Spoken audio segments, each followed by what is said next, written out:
Hello, dear bankers. Hello to everybody. A very, very warm welcome to JIB Prep.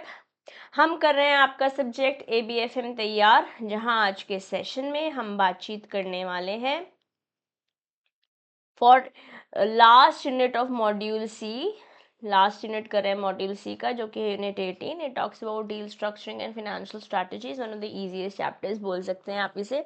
यहाँ से numericals नहीं बनते हैं, एप्लीकेशन बेस्ड और थियोरी क्वेश्चंस बनते हैं। और किस तरीके से कौन से कंसेप्ट इंपॉर्टेंट है, एक बारी फाउंडेशन ब्रिज करते हैं, फिर एमसीक्यूज भी तैयार करेंगे। ठीक है, तो अगर मैं डील स्ट्रक्चरिंग के बारे में बात करती हूँ तो यहाँ पे क्या आउटलाइन होता है। यहाँ आउटलाइन होता है कि किसी की वैल्यू कैसे जनरेट होती है। मतलब अगर मान लेते हैं 3 कंपनीज हैं और इनका मर्जर हो रहा है, एक्विजिशन हो रहा है, तो यहाँ पर जितनी भी पार्टीज इन्वॉल्व हैं उनकी वैल्यू कैसे जनरेट होगी। प्लस यहाँ पर आपको ये भी पता चल पाएगा कि उनकी क्या राइट्स और रिस्पॉन्सिबिलिटीज हैं। ओके, क्या राइट्स एंड रिस्पॉन्सिबिलिटीज हैं जो आप डील को स्ट्रक्चर कर रहे हैं। अगर A B C साथ में मर्ज हो रहे हैं, कोई एक्विजिशन हो रहा है, तो कुछ डील लगेगी ना, कैसे कौन कितने में पैसे दे रहा है, किसको कितनी इक्विटी मिलने वाला है, किसको क्या इन रिटर्न मिलेगा और क्या आपको देना होगा। तो जो यहाँ पे की एलिमेंट्स हैं क्या है, वो आइए उन पे भी नज़र डालते हैं। सबसे पहला है कि जो भी रिस्क है उसको बैलेंस आउट करना होगा जब भी there is any deal structuring happening, चाहे वो इमीडिएट बेसिस पे हो, चाहे वो लॉन्ग टर्म के लिए हम देख रहे हैं। डील स्ट्रक्चर और फाइनेंसिंग कि क्या इक्विटी रहेगा, क्या डेट रहेगा, किसका क्या रेशियो रहेगा, कौन कितना पैसा इन्वेस्ट करेगा, कौन कितना स्टेक ले लेगा। ठीक है, तो इसमें जो डील का स्ट्रक्चर और फिनेंसिंग, उनके बीच में इंटरकनेक्शन हो पाएगा। रिस्क मैनेजमेंट और फ्यूचर में अनसर्टिनिटी होगी तो कैसे मैनेज करोगे, how will you deal with it. Plus अगर सब लोग साथ मिल रहे हैं तो यहाँ पे कुछ टैक्स की भी इम्प्लीकेशन होगी, है ना। वो टैक्स की इम्प्लीकेशन, फाइनेंसिंग किस तरीके से करोगे, आप डिबेंचर्स इशू करोगे, बैंक से लोन लोगे, कोई इंस्ट्रूमेंट्स होंगे, शॉर्ट टर्म होंगे, लॉन्ग टर्म होंगे, प्लस लॉ का एंगल भी आपको देखना पड़ेगा। ठीक है, प्लस अगर ये लेवरेज्ड बायो आउट है, लेवरेज बायो आउट मतलब मान लेते हैं ए खरीद रहा है बी और सी को, ठीक है, और ए के पास खुद के पास तो पैसे है नहीं, तो क्या कर रहा है, वो बाहर से पैसे उधार ले रहा है, लोन ले रहा है और इन्हीं को कोलैटरल जैसे रख रहा है। फिर इन्हीं से पैसे कमाएगा, यहीं से इन्हीं से पैसे कमाएगा और इन्हें पैसे वापस दे देगा। ठीक है, तो लेवरेज बाय आउट या फिर जो फिनेंशियल मॉडलिंग है यहाँ पे एक इम्पॉर्टेंट रोल प्ले करती है। आप जब भी डील स्ट्रक्चरिंग कर रहे होते हो।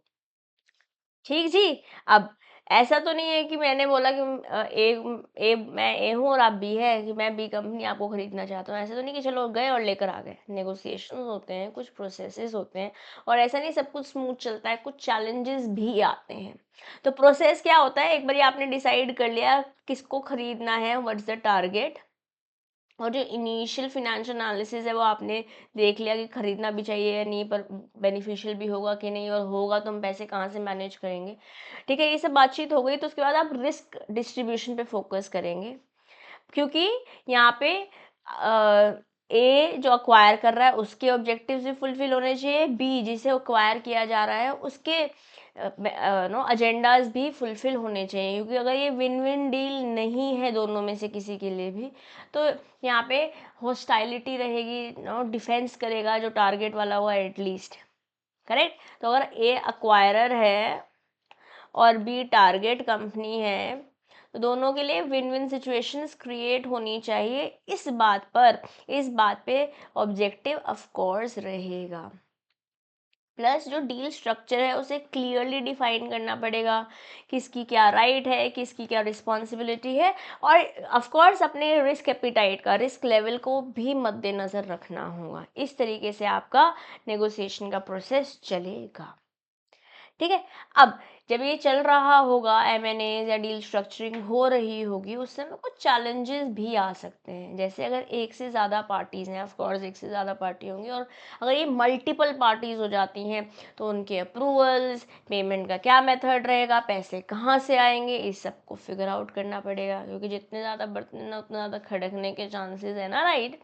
प्लस इंटरडिपेंडेंसी रहेगी, transaction with in transaction elements, no akin to water balloon analogy, मतलब कि शिफ्ट, रिस्क को शिफ्ट कैसे किया जाएगा। Water balloon analogy is nothing but it talks about shifting of risk. Plus जब भी कोई डील स्ट्रक्चर हो रहा होगा, वहाँ पेमेंट्स होंगे, लॉ को भी मद्देनज़र रखना पड़ेगा। तो जो पेमेंट रहती है जनरली या तो कैश में होती है या कॉमन स्टॉक हो सकता है, कोई डेट बोले तो बॉन्ड्स इशू एक्सेट्रा करे जा सकते हैं, या डेट और इक्विटी का कॉम्बिनेशन भी हो सकता है व्हेन यू पे आउट। ओके, पे आउट हो सकता है वन टाइम डाउन पेमेंट हो सकता है धीरे धीरे इतना इतना टारगेट अचीव कर लेंगे तो ये पेमेंट देंगे, तो परफॉर्मेंस बेस भी हो सकता है, और हो सकता है इंस्टॉलमेंट में पेमेंट हो। तो ये सारे ही पेमेंट के तरीके हो सकते हैं जब कोई डील बन रही होती है। ओके, और जब एक्विजिशन कर रहे होते हैं, लेट्स से ए बी को अक्वायर कर रहा है, तो यहाँ पर स्टॉक वर्सेस असेट परचेजेस हो सकते हैं, ओनरशिप ऑफ मैकेनिज्म ट्रांसफ़र हो सकता है, या हो सकता है ये कहे कि भाई कंट्रोल तो हम अपने पास ही रखेंगे, just because you are giving money, हम आपके नाम पे शेयर्स दे देते हैं, ऐसे भी हो सकता है। ऐसे मैं एक एडटेक कंपनी के साथ काम करती थी, it became a unicorn startup, ठीक है, और इन्होंने एक कॉमर्स का डोमेन की कंपनी उठाई थी। I can not disclose the names, if I am just giving you examples. तो यहाँ पे नाम इसी कंपनी का आ रहा था, इस कंपनी का नाम भी था, जबकि जो भी कंपनी का नेम था वो इसी नेम से परफॉर्म कर रहे थे, यहाँ का जो मैनेजमेंट था वही काम चला रहा था, बट जो पैसे थे, क्योंकि इक्विटी आ गई थी इस कंपनी के पास, तो of course they were enjoying the benefits of it, और ऑफ कोर्स पैसे भी दिए होंगे जब अक्वायर किया होगा तो। ठीक है, तो जब जब प्रोसेस होता है, कोई डील स्ट्रक्चरिंग हो रही होती है, तो नेगोशिएशन में ऑफ कोर्स हमने प्रोसेस तो समझ ही लिया है, उसी के साथ क्या पॉजिटिव्स हैं, क्या पेमेंट्स का स्ट्रक्चर रहेगा, और लीगल मैकेनिज्म को भी हमने मद्देनज़र रख लिया है। ठीक है, अब form of acquisition vehicle and post closing organization, आप कैसे अक्वायर करने वाले हो, और एक बार ये आपने अक्वायर कर लिया तो किस तरीके से आपकी balance sheets, accounts, closing etcetera होगी। तो जब ये सब हो रहा होगा तो कुछ बातों का आपको ध्यान रखना होगा, कुछ फैक्टर्स आपको कंसिडर करने होंगे, जैसे कि जब ए बी को अक्वायर कर रहा है, अक्वायरर टारगेट को उठा रहा है, तो क्या कॉस्ट रहेगी, क्या लीगल फॉर्मेलिटीज़ होंगी, जब ट्रांसफ़र हो रहा होगा तो कितना स्मूथली या कितनी डिफ़िकल्टी रहेगी, पॉइंटर कंसिडर करोगे, ऑर्गेनाइजेशन कंटिन्यू रहेगा क्या, जैसे मैंने आपको एग्जांपल दिया, मैनेजमेंट का कंट्रोल आप ले लेंगे, या जैसे मैंने अगेन आपको एग्जांपल लिया वो खुद ही चलाते रहेंगे, एंड नो व्हाटएवर आपका इंटरनली चलेगा। फिनेंशियल सपोर्ट कैसे मिलने वाला है, कैसे ये दोनों कंपनीज इंटीग्रेट होंगी, अर्निंग का डिस्ट्रीब्यूशन कैसे रहेगा, इंडिविजुअल रिस्पॉन्सिबिलिटी, बिकॉज अकाउंटेबिलिटी तो रहेगी ना, प्लस टैक्स का क्या इम्प्लीकेशन होगा, ये one of the important factors है जो आप कंसिडर करोगे। और एक टैक्स को मद्देनज़र रखते ही जनरली रिवर्स मर्जर्स होते हैं, one of the factors, other factor could भी, अगर अनलिस्टेड कंपनी है तो उसको उसके पास फॉर्मेलिटीज़ कम होंगी। इसके बारे में हमने लास्ट सेशन में बात करी थी जब हमने यूनिट 17 देखा था, करेक्ट। अब इसका इम्पैक्ट क्या है, अगर स्ट्रक्चर राइट है तो कहीं ना कहीं रिस्क भी कम कम हो जाती है, आपके पास फिनेंसिंग के ऑप्शंस भी बढ़ जाते हैं, और जो आप उठा रहे हो, किसी कंपनी को अक्वायर कर रहे हो, तो आपका एक्विजिशन कॉस्ट भी कहीं ना कहीं कम हो जाता है, अगर ये डील स्ट्रक्चरिंग प्रॉपरली हो रखी होती है तो।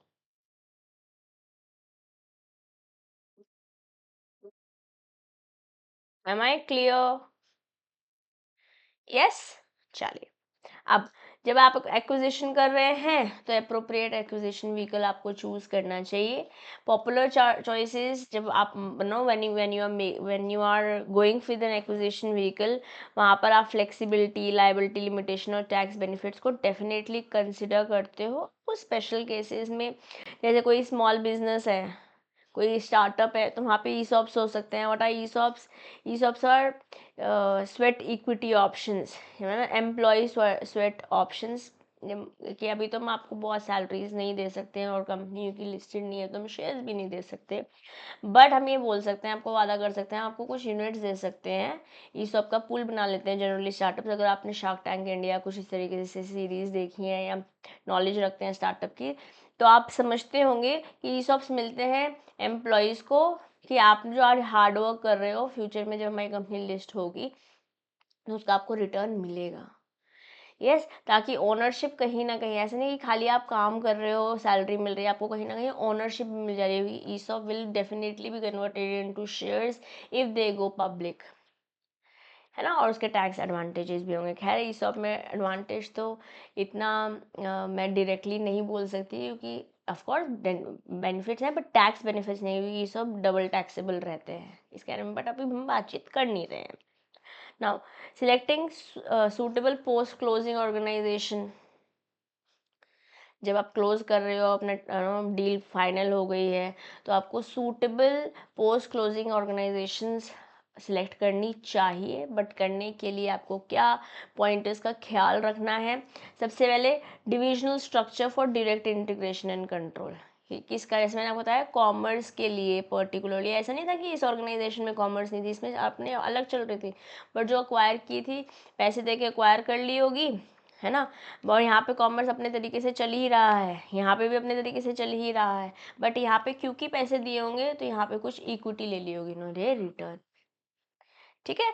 Holding company for liability insulation, tax benefits, cultural flexibility. हो सकता है आपके यहाँ कुछ अलग तरीके से काम होता हो, वहाँ पे कुछ और तरीके से काम होता है कि आप इसको इंटीग्रेट करने वाले हो, अपने नियम कानून लगाने वाले हो टारगेट के ऊपर, या टारगेट को अपने तरीके से चलाने देने चाह रहे हो. तो यहाँ पे आपको इस तरीके से पोस्ट क्लोजिंग ऑर्गेनाइजेशन स्ट्रक्चर भी डिसाइड करना पड़ेगा. प्लस अगर ये मर्जर एक्विजिशन नहीं हो रहा, लेट्स से जॉइंट वेंचर्स हो रहे हैं, ऐसे Tata AIG, Bharti AXA, Reliance, I don't remember क्या था, Allianz, I think Tata Allianz, इस तरीके से था ना.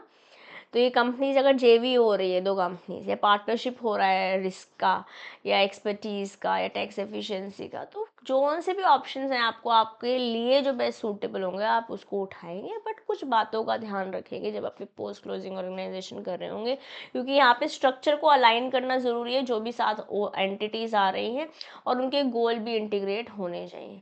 ऐसा ना हो किसी की लाइबिलिटी तो बहुत ही हो और किसी की बिल्कुल ही ना हो, इसलिए रिस्क सॉरी लाइबिलिटी को भी मिनिमाइज करना होगा. प्लस कल्चरल डिसरप्शंस नहीं होने चाहिए, because people don't like change. You and me do not accept change very very fast. It takes time, और फिर टाइम एक तो चेंज हो रहा है ऑलरेडी, नई ऑर्गेनाइजेशन पिक्चर में आ गई, और कल्चरली भी आप चीज़ें बदल दोगे, things are going to be tough. Okay.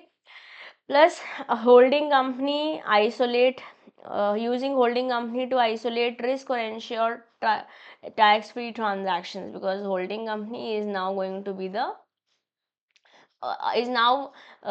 place where buck stops. The buck stops at this holding company. Responsibilities बंदे की इस कंपनी की होने वाली है, तो यस रिस्क कहीं ना कहीं इनके पास ज़्यादा रहेगी, प्लस टैक्स फ्री ट्रांजेक्शन करने में ज़्यादा कीन होंगे.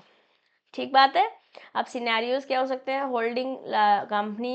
Holding company for high liabilities और integration international targets, partnership for maximising benefits. कहीं ना कहीं इन दोनों के बारे में हमने यहाँ पर देख लिया है. प्लस लेवरेज करेंगे एक्सपर्टीज़ को, क्योंकि अगर A B को उठा रहा है तो किसी वजह से उठा रहा होगा. यहाँ पे कुछ लोग होंगे जिनके पास कुछ एक्सपीरियंस होगा, या कोई डिपार्टमेंट होगा जो एक्सपर्टीज़ रहा होगा, उसको उठाएंगे तो उसे लेवरेज भी करेंगे. पैसे नहीं बस पेमेंट दे रहे हैं, we have to get the benefit out of it also, right? We need to create synergies out of it, right?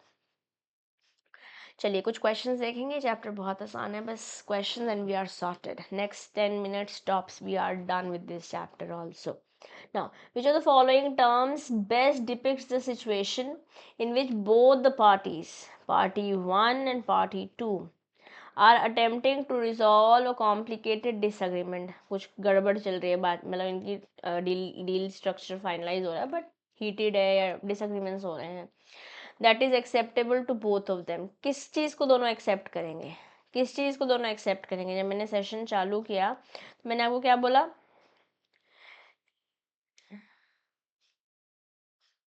मैंने बोला आपको कि जब दोनों का फायदा हो रहा होगा, जब दोनों का फायदा हो रहा होगा, so what we are saying that it has to be a win-win situation, it has to be a win-win situation, okay? तो जस्ट म्यूचुअली बेनिफिट नहीं बोल रहे हैं, हम बोल रहे हैं कि ऐसी सिचुएशन कि किसी का फायदा हो किसी का नुकसान हो, कुछ भी ना हो, एवरीथिंग इज फाइन, या दोनों के लिए एक विन विन सिनेरियो क्रिएट हो सके, of course that will be a better off a situation. ठीक, next, which of the following is not considered to be an intangible aspect when it comes to backdrop of negotiation, जब पीछे negotiations चल रही होंगी, before this entire deal structure happens to be disclosed to public, इनमें से कौन सा intangible नहीं है, ऐसा कौन सा चीज़ नहीं है जो आपको देख नहीं पा रहे हो, बेसिकली इसको देख पा रहे हो, okay? The importance of preserving healthy relationship, the final price that has been agreed upon a contract, the pressure to present oneself in a just and honorable light, or the importance of maintaining one's appearance, हम कैसे लग रहे हैं।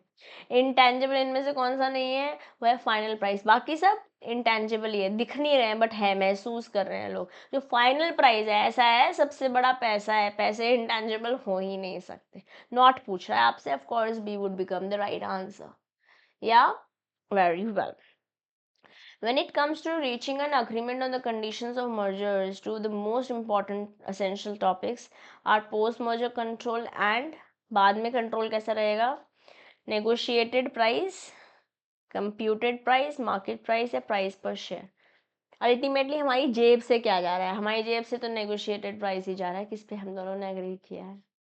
ठीक है, now, it is increasingly common for M&A transactions to contemplate defer contingency payment, कि ये होगा तो ऐसे पेमेंट देंगे, है ना, इस तरीके से।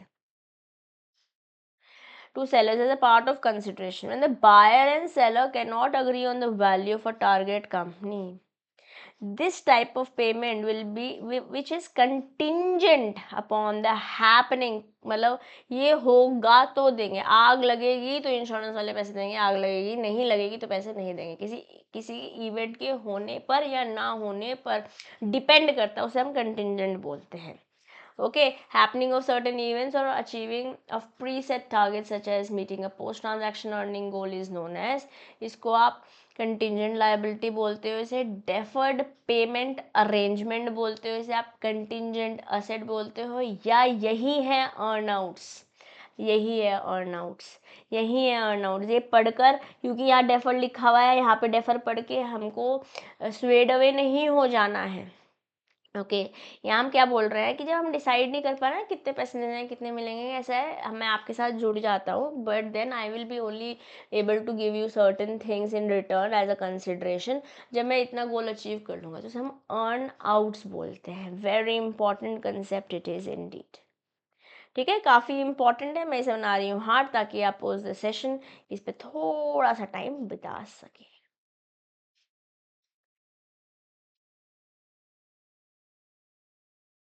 ओके गाइस, सॉरी, इसे ले लेते हैं। ठीक है, चलो। A taxpayer in India may generally carry forward business losses for a period up to dash assessment years succeeding the assessment year in which the loss was first computed। कहने का मतलब ये है, 2019 में लेट्स से कोई business चालू हुआ, 2020 में, 2021 में, 22, 23, 24, 25। ठीक है, अब यहाँ तक प्रॉफिट था, पॉजिटिव था, यहाँ भी पॉजिटिव था, यहाँ भी पॉजिटिव था, बट यहाँ नेगेटिव हो गया। लेट्स से कोविड में कुछ बिजनेस आया था, कोविड चला गया था, 2021, 22 पकड़ लो, है ना। अब बोल रहे हैं 22 में नेगेटिव हो गया। अब बोल रहे हैं कि इस साल का, और मान लेते हैं आपने वापस प्रॉफिट कमाया, तो यहाँ पे तो आपने टैक्स दिया होगा, यहाँ क्योंकि लॉसेस है तो यहाँ पे टैक्स नहीं दिया होगा, तो फिर से टैक्स देने का समय आया, तो ये बिजनेस बोल रहा है कि भाई ऐसा क्यों कर रहे हो हमारे साथ, हमने जब प्रॉफिट कमाया हमने पैसे दिए, ठीक है, बट यहाँ पे जो लॉस हुआ है, ठीक है आपने हमसे पैसे नहीं लिए, बट लॉस अभी तक भरा गया, अगर हमने यहाँ प्रॉफिट कमा लिया तो इस लॉस को हम सेट ऑफ तो करेंगे ना। तो सरकार ने कहा हाँ बात तो सही कह रहे हो, तो यहाँ पर सरकार ने कहा ऐसा है जो आपका लॉस है, अपने प्रॉफिट्स के साथ, मान लेते हैं यहाँ पे लॉस हुआ था 100 रुपीज़ का और यहाँ आपने प्रॉफिट लेट से कमाया कितने रुपए का, 80 रुपये का प्रॉफिट कमाया आपने, ठीक है। तो कहेंगे कि ऐसा है, पिछले ये 100 का जो लॉस हुआ था उसको तो सेट ऑफ कर दो, ठीक है। इसको ऐसा करते हैं, यहाँ से सेट ऑफ कर देते हैं, तो 20 ही, अभी भी 20 रुपये बच गया है, 20, तो यहाँ पर भी हमको कुछ टैक्स नहीं देना पड़ेगा और 20 रुपये हम यहाँ पे भी कैरी फॉरवर्ड कर लेंगे। मान लेते हैं यहाँ पे हमने 50 रुपये का मुनाफा कमाया था, 50 रुपये का मुनाफा कमाया, तो यहाँ पे हम 30 रुपये पे टैक्स देंगे, इस 20 पे नहीं देंगे टैक्स, क्योंकि ये तो हमारा कैरी फॉरवर्डेड था। बट ये जो कैरी फॉरवर्डिंग हो रही है, सेट ऑफ हम कर पा रहे हैं असेसमेंट ईयर्स में टैक्स का, ये कितने साल तक हम कर सकते हैं? We can do this for 8 good years, 8 assessment years, very very important. यहाँ से जैसे मैंने आपको नंबर्स बोले, यहाँ से आपसे नंबर बेस्ड क्वेश्चन भी पूछा जा सकता है कि बताइए कितने रुपए देने पड़ेंगे पर्टिकुलर साल में। जैसे मैंने यहाँ पे बोला कि यहाँ पे आपको 30 रुपये का टैक्स देना होगा, इस तरीके से आपसे क्वेश्चन एग्जाम में पूछा जा सकता है, ठीक है। Very important yet again. Next, a deal outlines how it will generate value for all the parties involved in M&A. It is very important to structure the deal with extreme care. The process through which this is happening is deal structuring. It is not specific structuring, it is not specific deal, it is also not acquirer deal. Of course, ये तो हमने first, जब हमने आज का session चालू किया, ये चैप्टर पढ़ना चालू किया, हम इमीडिएटली इसके बारे में हमने बातचीत करी, ठीक है। ये हमने शुरुआत में ही बोल दिया था ना। When deciding on an acquisition vehicle, कि इसको अक्वायर कर रहे हैं, या पोस्ट क्लोजिंग ऑर्गेनाइजेशन किसको उठा लेने वाले हैं, it is necessary to take into consideration which of the following listed below elements. The cost and level of formality involve, इसको तो आप ध्यान रखेंगे। The ease with which ownership will be transferred, okay, इसका भी ध्यान रखेंगे। कॉन्टिन्यूस एग्जिस्टेंस ऑफ ऑनरशिप, ये भी ध्यान रखेंगे। जब आप कुछ डील स्ट्रक्चर कर रहे हैं, किसी को मर्ज कर रहे हैं, किसी को अक्वायर कर रहे हैं, किसी के साथ मिल जा रहे हैं जाकर, तो यहाँ पर लेट्स से मिल नहीं जा रहे हैं, लेट्स से अक्वायरर कंपनी के बारे में बात कर रहे हैं, तो अक्वायर करने वाले हो, किसी को टारगेट बनाकर पोस्ट क्लोज ऑर्गेनाइजेशन बनाने वाले, तो आप इन सब चीज़ों का ध्यान रखेंगे when you finalize the deal, okay. तो मोटा मोटा बोले तो डील स्ट्रक्चरिंग या फंडिंग इंटरवाइंड है, दोनों इंटरलिंक्ड है। हो सकता है इसी स्टेटमेंट से आपसे एग्जाम में क्वेश्चन पूछ लिया जाए। ऐसा क्यों बोल रहे हैं हम? As consensus during deal structuring and negotiation is the key. Consensus मतलब दोनों की तालमेल होना, दोनों को साथ मिलके चलना, तालमेल होना इज इम्पॉर्टेंट। डील को कैसे आप स्ट्रक्चर करें और नेगोशिएशन का प्रोसेस, ये मेथड में क्या बात होती है, कल्मिनेट करता है। This method कल्मिनेट्स in deal structure, होता ही है डील स्ट्रक्चर में ये, that defines the acquirers and targets rights and duties, किसकी क्या रिस्पॉन्सिबिलिटीज होंगी, किसकी क्या राइट्स होंगी। इस प्रोसेस में कन्वर्सेशन, बातचीत होती है about the implication of the deal, कैसे रिस्क को मैनेज किया जाएगा, वो रिस्क का क्या इफेक्ट रहेगा, ठीक है, क्या प्रॉब्लम्स आ सकती है फाइनेंसिंग से, स्पेशली जब लेवरेज कर रहे हो, मतलब आप उधार लेके पैसे डाल रहे हो।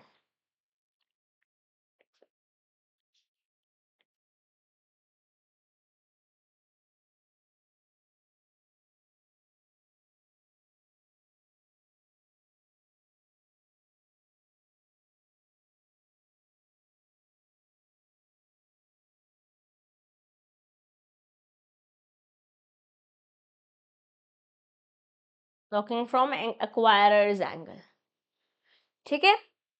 फिर जो डील स्ट्रक्चरिंग टेक्निक है उसमें acquisition vehicle, post acquisition organization, किस तरीके से आप एक्वायर करने वाले हो, किस फॉर्म में पेमेंट करने वाले हो, क्या लीगल फॉर्मेलिटी होगी, इन सब का ध्यान रखा जाएगा। और क्या चेंजेस होंगे ट्रांजैक्शन के, इसका इम्पॉर्टेंट सब्सटैंशियल इम्प्लीकेशन कैसे रहेगा पूरे कॉन्ट्रैक्ट में, okay. Specific price bridging strategy इस्तेमाल करी जाती है, ओके, जैसे मैंने आपको बताया अर्न आउट, है ना। तो यहाँ पे टैक्स को भी कंसिडर किया जाएगा, लॉ का एंगल भी देखा जाएगा, टैक्स की बातचीत भी करी जाएगी, और इक्वली इम्पोर्टेंस दिया जाएगा कि कैसे फाइनेंसिंग होगी इस पूरे एमएनए की, पेमेंट्स कैसे होंगी। the impact of near zero or negative interest and the involvement of price equity and hedge funds is funding highly leveraged deals। कहने का मतलब ये है, मान लेते हैं ए बी को अक्वायर कर रहा है, this is the acquirer, this is the target company, ठीक है।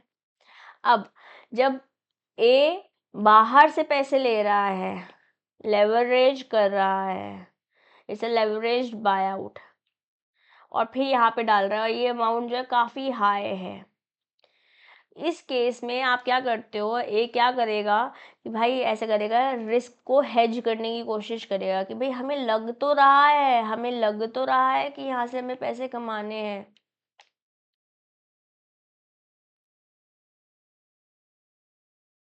हमें ऐसा लग तो रहा है, वी आर होपिंग कि हम यहाँ से प्रॉफिट्स कमा पाएंगे, ऐसे हम होप कर रहे हैं, but what if not, but what if not, तो हम क्या करते हैं, ए क्या करेगा, अपनी रिस्क को हेज करेगा, मतलब कि अगर यहाँ से नुकसान हो भी जाता है, कहने का मतलब है अगर यहाँ से नुकसान हो भी जाता है,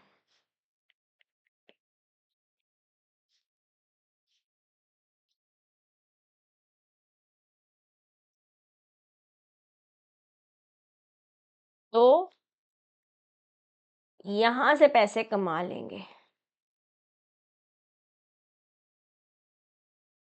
कर लेंगे सेट ऑफ। समझ में आया जी? तो जब मर्जर्स हो रहा होता है, एक्विजिशंस हो रहा होता है, उसको इफेक्टिव होने के लिए लेवरेज बाय स्ट्रक्चरिंग रहती है, फिनेंसिंग मॉडल्स रहते हैं, ताकि स्टॉक्स, असेट्स, एमएनए के अच्छे से एड्रेस इफेक्टिवली हो पाए। That's pretty much it about the chapter. ठीक है जी, तो ये टेलीग्राम ग्रुप ज़रूर ज्वाइन कर लीजिए अगर अभी तक नहीं किया है तो। Okay, and post the session CM में दिशा दुआ टेलीग्राम ग्रुप भी ज्वाइन कर लीजिए।